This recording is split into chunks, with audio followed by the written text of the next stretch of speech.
नमस्कार प्रणाम। हम राधे भाई अपने लोगन के बीच आई फेर उपस्थित छी।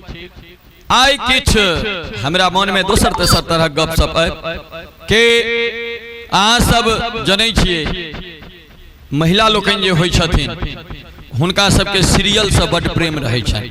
और टीवी पर में भले भात जर जाए भले तरकारी जर जाए कुकर सीटी पर सीटी द रहल या लेकिन ओकरा तकनाहर क्यों नहीं, क्या कि सब सीरियल में बिजी।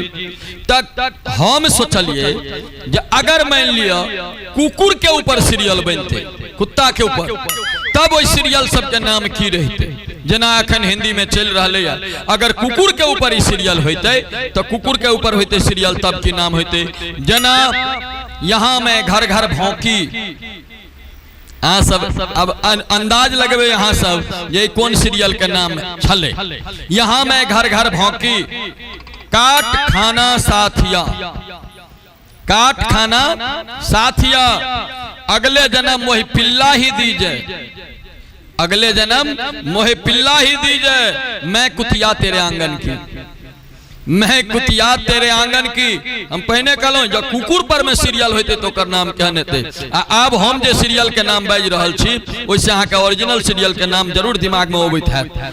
मैं कुतिया तेरे आंगन, ये कुत्ता क्या कहलाता है, ये कुत्ता क्या कहलाता है। 1000 में मेरी कुतिया है, 1000 में मेरी कुतिया है, अफसर कुतिया।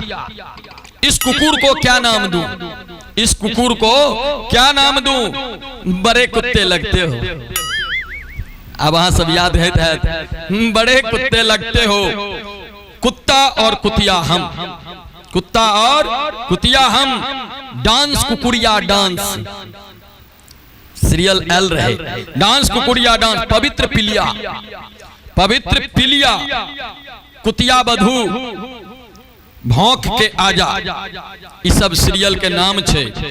कुत्ता वही कुतिया नहीं, इहो सीरियल छे। तो ई जो हम भविष्य में कहियो कुकुर के ऊपर सीरियल बनेलो तो एई तरह के नाम रखबे। और हमरा ई कहला के बाद अहाँ के ओरिजिनल सीरियल सब के नाम याद अबैत है। और जो नीक लागल हुआ तो एकरा शेयर और सब्सक्राइब करब, तै हम शॉर्ट में रखलहुँ एकरा। धन्यवाद।